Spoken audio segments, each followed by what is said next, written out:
Here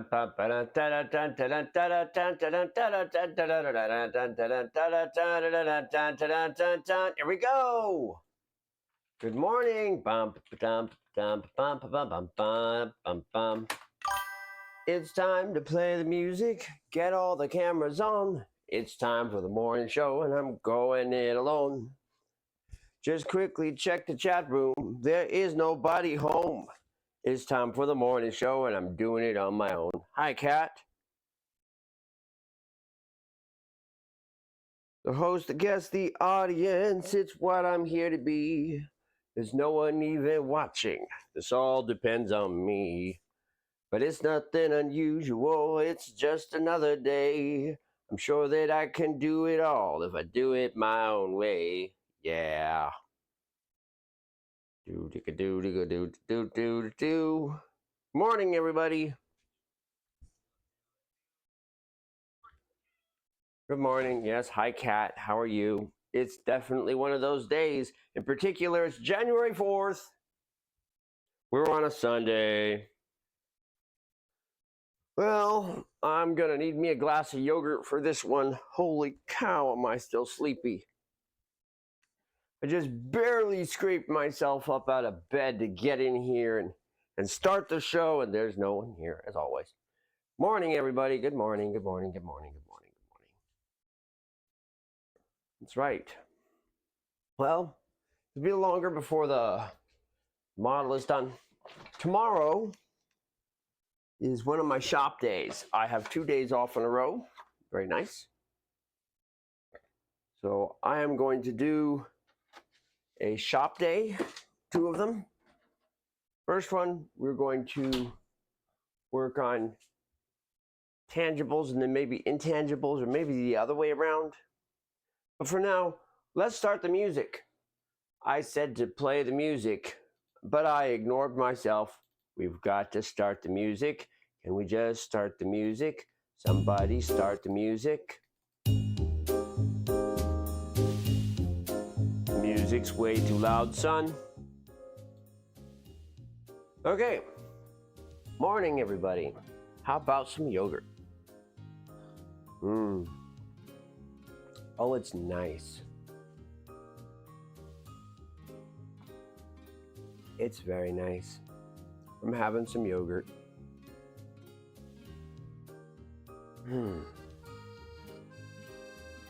I'd love to talk about arate, but that's not the schedule today. Today is the first day of 8th moon, or something like that. Something like that.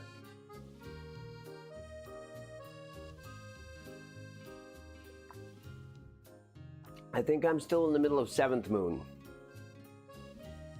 We'll work it out. It's one of these. I'm pretty sure this is still 7th moon.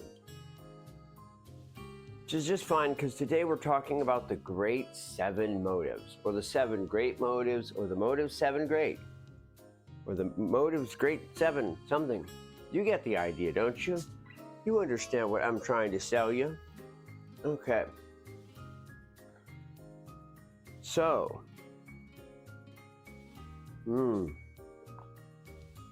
yogurt. Oh, it's nice. Slowly waking up.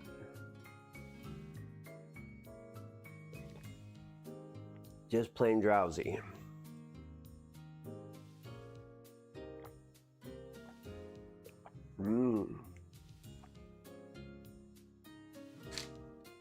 Well, that was great. I enjoyed that quite a lot. Now then, let's find my phone, which I put down when I went to get yogurt and ended up somewhere it shouldn't be. Here it is. Up on top of the stovetop burner. Definitely shouldn't be there. Make sure my mic is on. Are we good? We're good. Okay. Well, I am gonna get back in bed. I'll elevate my feet a little bit. We're gonna take a nap now as I discuss the 7 great cardinal motives.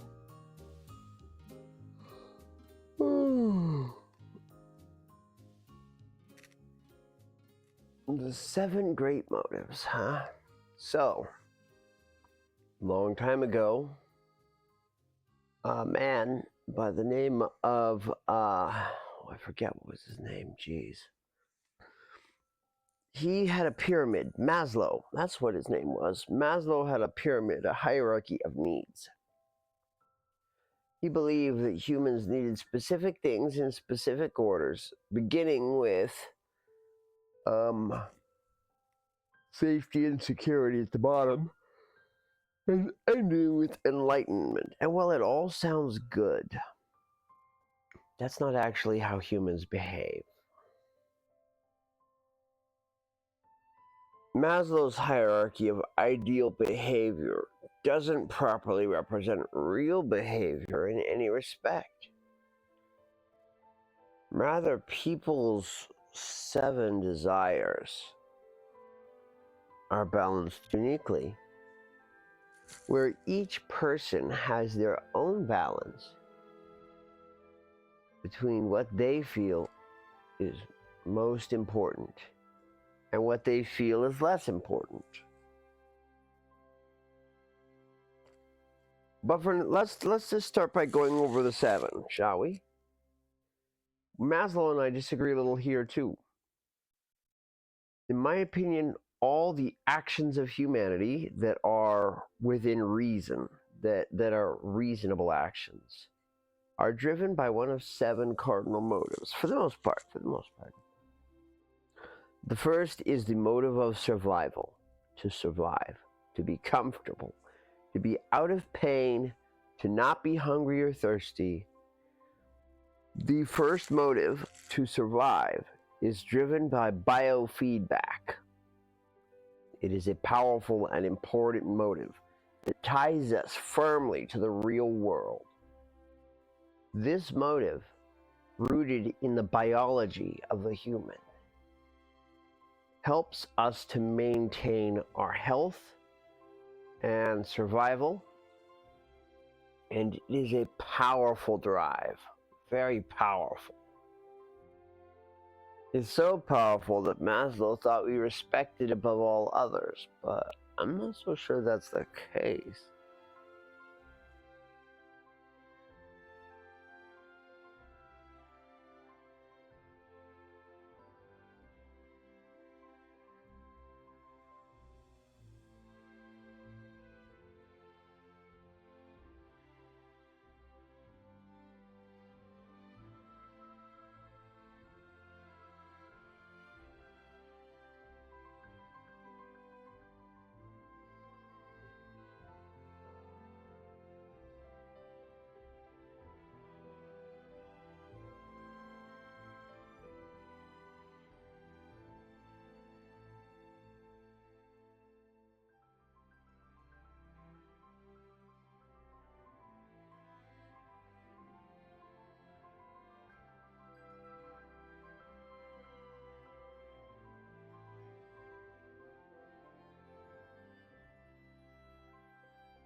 But some minutes later, I discover that my microphone is off. I'm just laying in bed talking to nobody.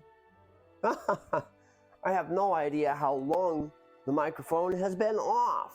I'll have to go back and review the footage to figure it out. But for now, let's just review the 7 cardinal motives from the top. Hopefully you got to hear some of what I was saying. So the first cardinal motive is the urge to survive.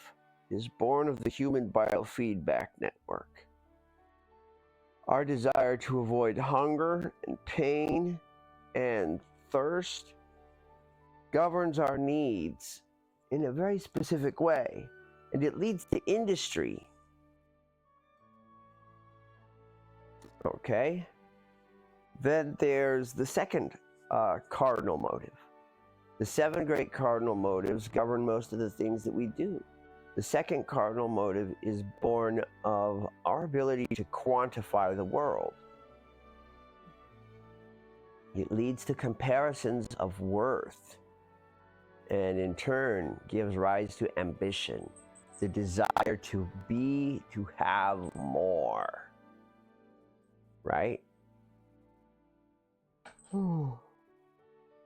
Cat's fighting a ball. Then there's the third cardinal motive. That is the urge for emotional connections. The need to connect emotionally with others, that's born from the hormones still inside of our bodies that tells us that we need to mate and have children. Ultimately, this drive leads to sympathy towards others, our tendency to form societies, and the superego, the feeling network that makes us sympathetic to other humans and is the root of good for the most part. Then there's the fourth cardinal motive. It's driven from not our ability to compare, but our ability to contrast things, to detect differences between them. Compare and contrast are not up and down. They are up, down, and left, right. To contrast objects is to compare them for their unique qualities. We see what makes each thing special. We see when things have special qualities that are excellent, and when they have special qualities that mean lower worth. And this gives rise to a sense of aesthetic. Our sense of beauty, of purity, of art, our joy of music, and our appreciation is this microphone on? Did we lose it? Now I'm paranoid. So the half-dead morning show, we're all right here. The sense of aesthetic. Right.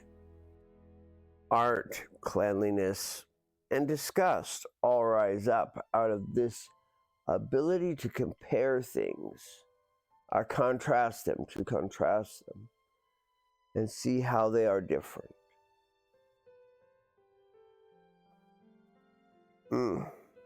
Then there's the fifth drive. This is the pattern-forming part of the mind, the clever part of the brain. Our ability to form patterns gives rise to logic and the conscious mind. The conscious mind loves to solve problems and understand. It's curious. It wants to know. And the fifth drive is discovery. The hunger to explore the world around us.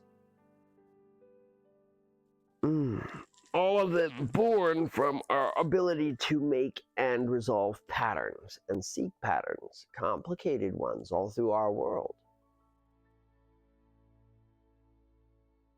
Then there's drive 6, and it's born from repetition and feedback based on that repetition. Drive 6 is cooked out of the subconscious habit systems. It's our desire to have good experiences and to live the best parts of life. The habit drive is powerful, not so easily denied. So we've got these 6 major parts: the urge to survive, the urge to be important, the urge to form emotional connections, the urge for aesthetics, the urge to understand the world, and the urge to live a good life and form healthy habits. And they are born in sequence from our biofeedback network, our sense of pain and hunger and thirst, and our ability to quantify the world and measure amount, and therefore establish relative worth, leading to comparisons of more or less, which honestly is the root of most of our selfish and evil behavior. And then there's the root of most of our good behavior, the hormonal stew, which leads to the formation of families and society, the need to understand and empathize with others, our need for emotional connection. Then there's the ability to qualify things. We compare things based on their qualities as opposed to quantify. Rather than counting, we see what's special about them, contrasting instead of comparing. And this leads to our sense of aesthetic. And then the logic drive, our ability to think clearly, leads rise to a great curiosity of the natural world. The 5th drive is discovery. And finally, habit. Whereas discovery is born of the conscious mind, habit is born of the unconscious one, silently keeping track of which habits work and which ones don't, driving us silently towards proper behavior in the name of experiencing a good life and getting the best out of it. So we have 6, and then we add 1. The 1 is a special motive, which is a construct, and it is born of society. We see that there is selfish behavior born of the 2nd motive. Generally speaking, people act selfishly through quantification. They want to have more than other people, or have enough. And it runs in balance with motive 3, the need for emotional connection, social requirement. The id, which wants more for itself, and the superego, which says everyone wants some, and so we should share. These 2 form a balance, and that balance is kept by the 7th motive, fairness. The desire for the 7th motive governs a great deal of our behavior. We wish to be treated fairly, and so we seek to treat others fairly, and we check our microphone often because we have been having trouble with microphone. So, the desire for fairness, equality, the need to be treated fairly, it's a keystone for humanity. It helps establish the baseline rules of society, where people desire both to act selfishly and require selfless behavior of other people. Our sense of justice and equality tell us about society and our place in that society, and whether society is even worth supporting, and whether we need to rebel against it. All of it roots out of our 7th desire, justice and equality and fairness. Now, these 7 cardinal motives are nothing new. In fact, If we trace the third motive, society and empathy, through them, when we act in a way that is beneficial to everyone, we encounter one of the cardinal virtues. When we act in the urge to survive, reflected across everyone, we engage in industry, the valuable production of success. And industry is a virtue. When we seek success and greater numbers for everyone, that's camaraderie, which also is a cardinal virtue. Naturally, when we seek emotional connections with others, considering their needs as well, being empathetic and sympathetic, that's love, and that's one of the cardinal.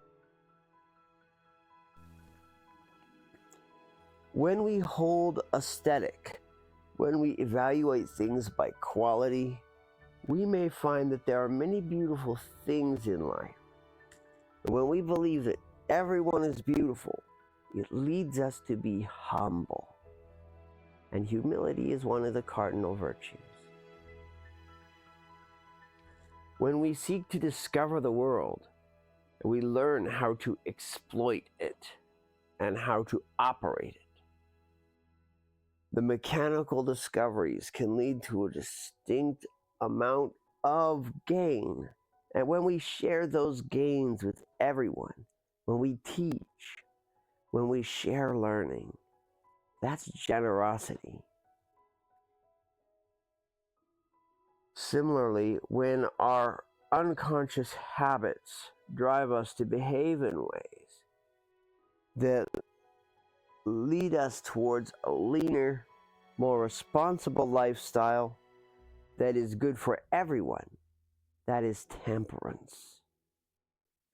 And lastly, when we seek to be treated fairly and ultimately decide that if we had done another person wrong, we would want to be forgiven, it in turn leads to forgiveness, which is another of the cardinal virtues. However, when we act on these 7 cardinal motives in a selfish fashion, acting against society, they emerge as the 7 cardinal sins. When we act selfishly to preserve our own comfort, that is sloth. When we act selfishly to promote our own ambitions above other people's, that is envy. When we seek to impose emotional connections on others when they don't desire it, when we care more about our needs for emotional connection than others, that's lust. When we seek aesthetics to the point that we believe we have greater aesthetics than everyone else, that is pride. When we make discoveries in the natural world and realize that we can exploit them for only our gain, that is greed. When our habits lead us to misbehave and overconsume in the sake of not being bored, that is gluttony. When we seek to strike out against those who have wronged us in our opinion, when we seek to exact vengeance, that is wrath. The 7 cardinal motives are born into either the 7 cardinal sins or the 7 cardinal virtues, depending primarily on society and its opinion. But the bending point behind each one is different. There is a very specific feeling which gives rise to these changes. The 7 Cardinal Motives bounce between 7 virtues and 7 sins, primarily by special perspectives, feelings, drives, I guess is the way to put it. Let me locate my notes. I want to make sure that I get this right. Let's see here. They were around here, but the cat knocks everything off. So now I have to find them again. Oh no. Temple is loaded with my notes everywhere. Notes on philosophy, reason. Puzzle game ideas. Oh, not right now.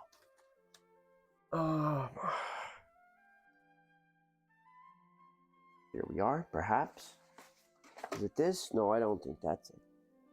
Is it those? No. Here. Nope. Is it these? No. Anyways, I will try to recite from memory, and there, the moment I try to do that, the world says, no. Please get it right.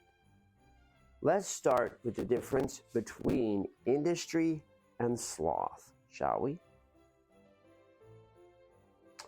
The fulcrum that causes us to decide on sloth over industry is the feeling of insignificance.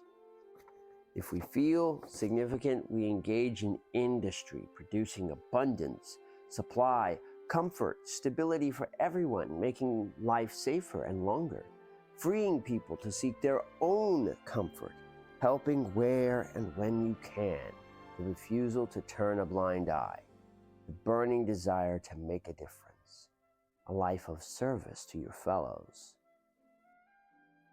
The feeling, I can't make any difference, is what leads to sloth.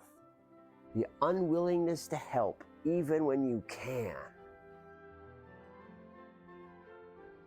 To let someone slip off the cliff is the penultimate example of sloth. You could have helped if you had only tried. And it's all tied up with the urge to survive. Envy. The feeling that gives rise to envy is entitlement. The I deserve this feeling is what separates envy from camaraderie. Camaraderie, finding meaning in helping out, promoting others, and all pulling together, prospering together with everybody, finding satisfaction with a lesser role, doing difficult or burdensome tasks to help others, achieving things that have positive consequence despite not yielding money or fame, sharing or even letting go of the credit. These are all aspects of camaraderie. Whereas believing I deserve it more than they do gives rise to envy, entitlement. Let's move right along. There's empathy versus lust. And the feeling that gives rise to lust is ostracization. The feeling, nobody can empathize with me. Well, I shouldn't bother trying to understand anyone because nobody understands me. When one believes that others understand them, it leads to an open heart, full of understanding, seeking to help others with their emotional problems, giving solace, providing support, being willing to listen, being willing to consider, being willing to take that extra step, go the extra mile for someone, to show others smiles, to be positive and warm, because that's what would make you happy, right? And you can empathize with other people who are having a bad day and help out however you can. When someone thinks, nobody can empathize with me, why should I empathize with anyone? When someone feels unloved like this, when they feel ostracized, it makes them reluctant to share their emotions with other people, but it doesn't change the fact that they still need partnership. And this leads to lust. Lust is complicated because it doesn't always express in the way that you think it does. Most people hear lust and think, oh, heavy, smoochy, smoochy with the grabby hands. But it's not always that way. When people impose specific types of emotional connections on others without their consent, that is lust. When they disregard the emotional needs of other people and insist on ABC without even being willing to listen or consider the other side, that is lust. So when chaste little girls do the slappy hands thing and say, don't touch me, ew, you're gross, Timmy, that's lust. That's pushing someone else's emotional state aside for your own. An unwillingness to empathize takes more than one form. As long as you seek to control the relationship, you're behaving in a lustful fashion. Isn't that interesting? Let's move along. The fourth drive is our sense of art. And I can't find the paper for it. Here we are. So the difference between pride and humility is feelings of insecurity and shame. You feel like you aren't good enough, then it gives rise to a never-ending grind for aesthetics. If you're not good enough, you seek to improve yourself so relentlessly that it leads to pride. Quality is never good enough for you. It's never clean enough, never precise enough, never fulfilling enough, it's never excellent enough. Because you know it can be better. The unwillingness to accept things as they are, to always seek the higher outcome, that's pride. The feeling, I don't want to be lesser to anyone. When one accepts that they aren't perfect, when one accepts their flaws, when one accepts, well, I guess my quality isn't maybe that great, it leads to humility. And humility lets us see the beauty of the world. Working to improve the quality of life, one small gesture at a time, cleaning, organizing, polish, and care, creating art only for its beauty, devoting yourself to a craft, cooking, performing music, being a high-quality person means being beautiful, kind, attentive, respectful, sharing charm just because you can.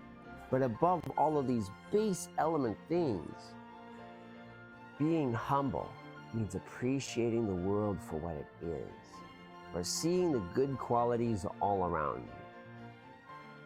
When you are humble, the world is full of beauty and art. Then there's discovery.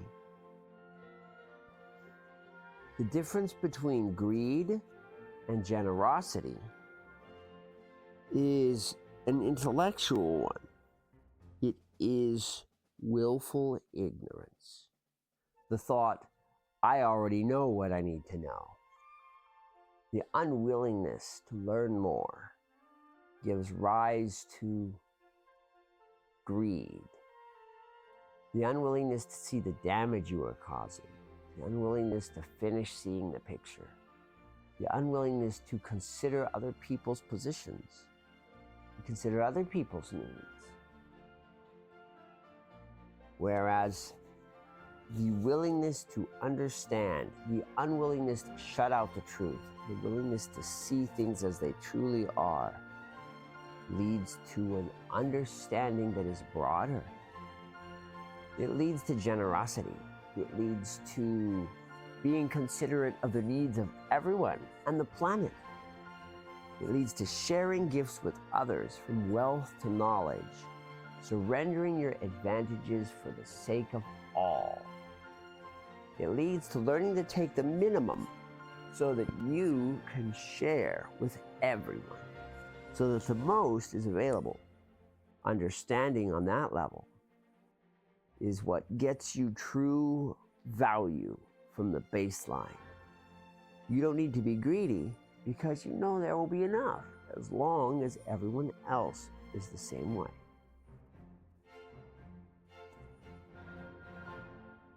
Then there's the habit drive. The separation for habit is between gluttony and temperance. This happens due to an impulse which we call the fear of missing out. The feeling that if you don't act right away, you will face consequence. Normally, the habit drive tells us when our behaviors have become stale by making us feel bored. When we feel bored, we realize that we have not been doing our best work, and so we seek new things. It keeps our behaviors fresh. Oh, clock's running down. It's almost time to end the show, isn't it? Are we already in the outro music? I guess I did talk halfway into a dead mic.